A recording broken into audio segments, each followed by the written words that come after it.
Hello everyone, welcome to the coding Gyan channel. आज के इस लेक्चर में हम सी प्लस प्लस के कुछ बेसिक पॉइंट्स पे बात करेंगे। डार्ने स्ट्रेस्ट्रप द्वारा 1979 में इसे डेवलप किया गया था और इसका पहला edition the C plus plus programming language 1985 में रिलीज किया गया।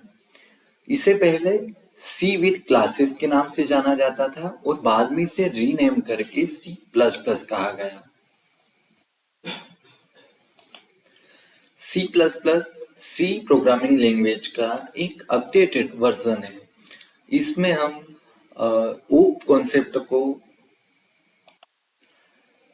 यूज कर पाते हैं, जिसकी हेल्प से हम रियल वर्ल्ड की कॉम्प्लेक्स प्रॉब्लम को आसानी से इम्प्लीमेंट कर सकते हैं और उसके ऑब्जेक्ट के थ्रू हम उस कोड को बार बार रीयूज कर सकते हैं according to requirement.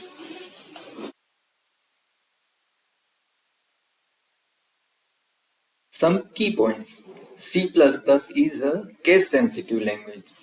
C++ language में अगर एग्जाम्पल के तौर पे देखें हम, तो अगर कोई वेरिएबल पेन है तो इस पेन का मीनिंग कंपाइलर अलग लेगा और इस पेन के लिए कंपाइलर अलग तरीके से बिहेव करेगा और इसके लिए अलग बिहेव करेगा। इसे हम VS कोड पे समझते हैं आसानी से।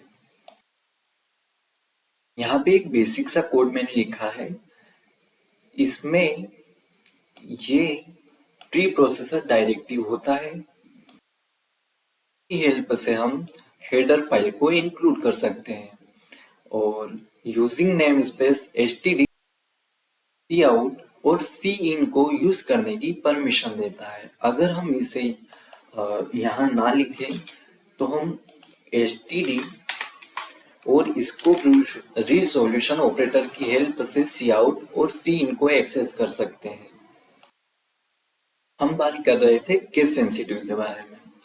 तो केस सेंसिटिव से मतलब है कि इस पेन वर्ड को ही कंपाइलर इस केस में अलग तरीके से कंपाइल करेगा और इसमें अलग तरीके से कंपाइल करेगा और इसे अलग तरीके से कंपाइल करेगा। और यदि हम एक ही वेरिएबल को दो अलग अलग वैल्यू असाइन करवाएंगे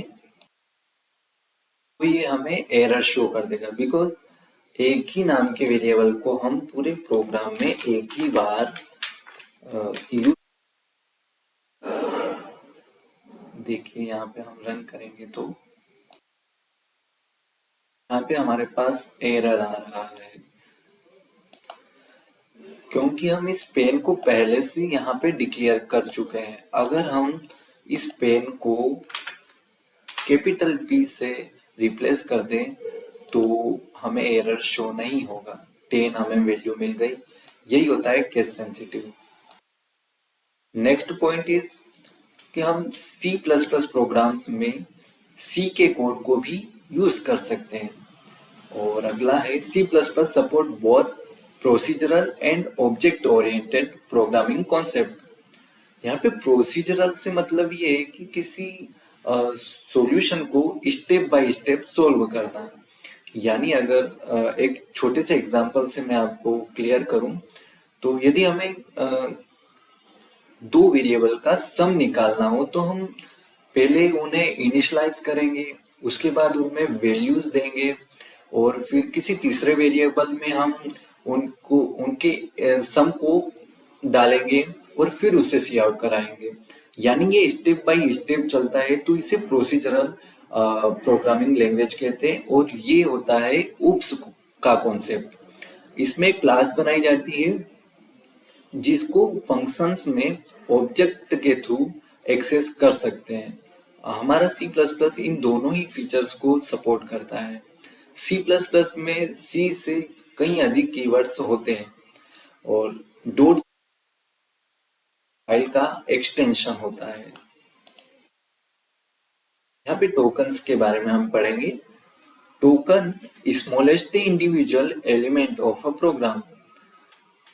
टोकन किसी प्रोग्राम की सबसे छोटी यूनिट होते हैं। यहाँ पे कुछ टोकन्स दिए हुए हैं। इसमें कीवर्ड्स कीवर्ड्स वे वर्ड होते हैं जो पहले से रिजर्व होते हैं। आगे हम पढ़ेंगे इफ इल्स के बारे में। वहां पे इफ और इल्स दोनों कीवर्ड है, और भी बहुत सारे ऐसे वर्ड हैं जो रिजर्व है, उन्हें हम इनिशलाइज नहीं कर सकते हैं। और फिर आता है आइडेंटिफायर।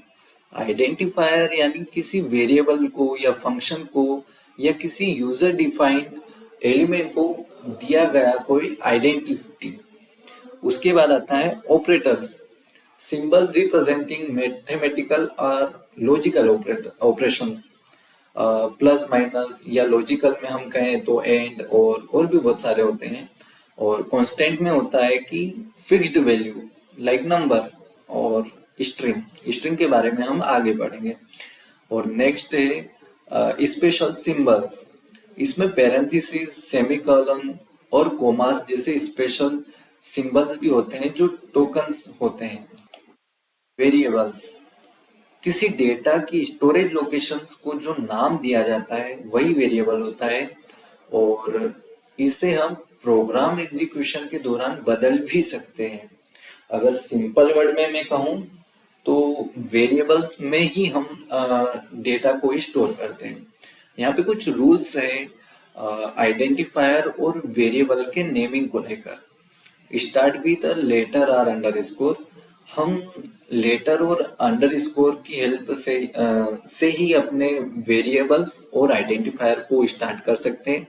नंबर या किसी स्पेशल सिंबल के साथ हम अपने वेरिएबल या आइडेंटिफायर को स्टार्ट नहीं कर सकते हैं। उसके बाद ये है कि after the initial character we can use letter, digit और अंडरस्कोर। हाँ, एक बार हम अगर लेटर या अंडरस्कोर से पहला वर्ड अगर हम लिख देते हैं तो उसके बाद हम कैरेक्टर, लेटर, डिजिट इसमें से कौन सा भी कॉम्बिनेशन हम लगा सकते हैं। कीवर्ड्स को हम एज वेरिएबल और आइडेंटिफायर यूज नहीं कर सकते हैं। एक रूल ये भी है कि हमारे वेरिएबल या आइडेंटिफायर का नाम मीनिंगफुल होना चाहिए, ताकि इन फ्यूचर कभी हम उस कोड को रीओपन करें तो हमें पता होना चाहिए कि ये वेरिएबल या ये आइडेंटिफायर किस चीज के लिए बनाया गया था। केमल केस और अंडरस्कोर केस, इसकी हेल्प से हम किसी लंबे वेरिएबल नेम या आइडेंटिफायर को रीडेबल बना सकते हैं। फ्रेंड्स, आज के लेक्चर में इतना ही। हम मिलते हैं नेक्स्ट लेक्चर में। वीडियो अच्छी लगी हो तो प्लीज चैनल को लाइक और सब्सक्राइब जरूर कीजिए। Thank you.